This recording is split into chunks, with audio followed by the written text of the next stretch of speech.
So let's quickly recap. After the fight with Android 17, Vegeta kind of disappeared for a bit outside of helping efforts to move all civilians to the planet Puffle. But then we skip to Goku's fight with Shenron, where Goku just unlocks his full power Super Saiyan 4. Vegeta tries to go off and fly to help Goku, but insists that he stay so he could turn Super Saiyan 4 himself. Vegeta reminisces about their past, and although he admits that he cares deeply for his family and even sacrificed himself to do it, he doesn't want to be so much weaker than Goku. Bulma informs him that Goku transformed due to a surplus of Blood Waves, and that Vegeta didn't transform either because he was too weak, or because Baby was inside of his body. Though, personally, I believe it was because the fact Vegeta was unconscious. Part of the Grade 8 process is that you need to gain consciousness, but Baby was controlling Vegeta's body while he was put into a coma-like state. That's my theory, at least. Later on, after Omega Shenron regenerates from a Kamehameha Dragon Fist combo, Goku tends to use the technique Vegeta used against Majin Buu, converting his life force into energy, which is actually the second time he tries that in GT. Oh. Vegeta calls him out for his dumbassery and tells Goku he has a plan to reach Super Saiyan 4. Vegeta blasts him with the Blood Wave emitter and turns him into an Ozaru. However, he does start going berserk just like Goku did, even after blasting at Bulma.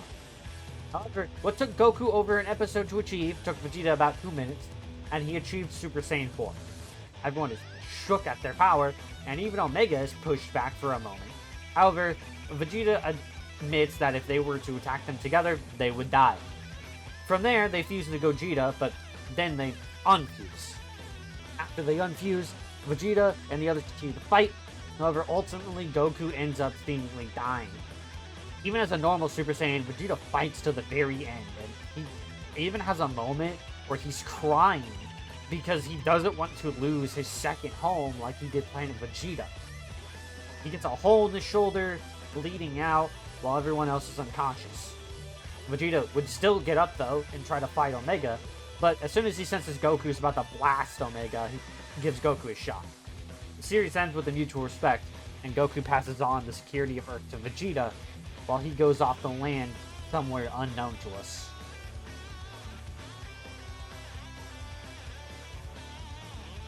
So let's discuss the first major point people seem to have with GT Vegeta and Super Saiyan 4. And that's that they claim that Vegeta skipped Super Saiyan 3. This is kind of stupid, not only because Super Saiyan 3 and 4 aren't even related transformations, really, and the fact that Vegeta might have even had Super Saiyan 3. Starting with the former, Super Saiyan 4 is named Super Saiyan 4 due to the convenience of naming. Oh god, I English right there, didn't I? Super Saiyan 4 is an evolution of Golden Ozaru, which is an evolution of Ozaru. The transformations are caused by a surplus of Blood Waves, at least initially, until you learn to transform on your own. As far as we know, you don't even need to be a normal Super Saiyan to transform into a Golden Ozaru. Ergo, theoretically, Pan and Bola could skip to Super Saiyan 4 without even turning into a normal Super Saiyan. So no, Super Saiyan 3 is not needed, and thus Vegeta did not skip Super Saiyan 3, as if it is an unnecessary step, then it's not skipping. And that aside, Vegeta might have had Super Saiyan 3 already. We see in Daima that Vegeta managed to get it, and while it's an alternative universe over 20 years after GT was made, it's much earlier in the 15-year time skip than GT, and thus Vegeta theoretically could have done the same thing. But ignoring that, there's evidence in GT itself, mainly being that Super Baby 2 was stated to be strongly Super Baby 2, the Mohawk one, the one with the shoulder pads that doesn't look as cool as the form before, it resembles Super Saiyan 3. And since Baby Vegeta's base form is a mutated version of Super Saiyan, it only makes sense that Super Baby 2 is Super Saiyan 3. I mean, think about it. 3 white-haired transformations, 3 Super Saiyan transformations. Like, the math is mathing here. But why wouldn't Vegeta use Super Saiyan 3 if he had it? Well, a better question is, when would he have used it? Super Saiyan was enough against Gohan and Goten, in Super Saiyan 2. and Android 17 absorbed his final shine. Thus, even if Vegeta went Super Saiyan 3, it's likely Vegeta would still be weaker than 17. And we all know how strong the Shadow Dragons are, so though he likely had Super Saiyan 3, he had no reason to use it. There's also the fact of the energy drain. Vegeta might have never gotten a handle of it. He might have just figured that using normal Super Saiyan or Super Saiyan 2 is the better option for him personally. And hey, maybe he's right.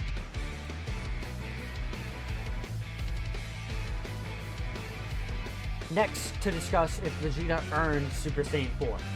Many people call GT Vegeta a disgrace, since he not only skipped Super Saiyan 3, but cheated to get Super Saiyan 4, and did not earn it like Goku.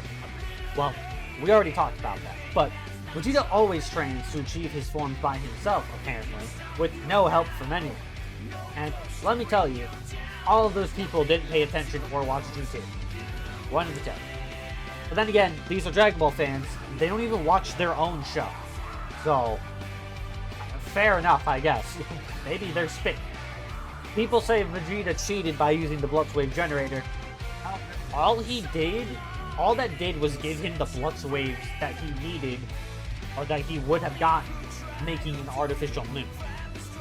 Vegeta regained control, transformed into a Golden Mazaru, and became a Super Saiyan 4 all on his own. That was his own power. Goku had to be turned into a child like the Dragon Balls to get his tail back, and then the other guy had to grow it out for him. And on top of that, he had to be on a whole nother ass planet to get the Blutz Waves necessary by deflecting it off of the moon. Goku had to be helped both physically and magically, whereas Vegeta simply needed help from his wife. Vegeta became a Super Saiyan 4 much faster than Goku did. He had less help, but let's say that he refused to have Bulma blast him with the Blutz Waves. What the fuck was he supposed to do? Was he supposed to go up and be like, "Oh, excuse me, Omega, do you mind turning me into a kid again and waiting for me to regrow my tail and learn how to transform to Super Saiyan 4? Thanks, Catfish Man." Vegeta had no way to grow out his tail, nor did he have to. It was his own power that let him turn to Super Saiyan 4, not the machine. And honestly, you can argue that Goku cheated more than him, because Goku had more help. It took 2 wishes from the Black Star Dragon Balls for him to get Super Saiyan 4, and the help from the gods. So, I don't know. I don't know how you can think that Vegeta cheated, but not Goku. I think Dragon Ball fans sometimes, man.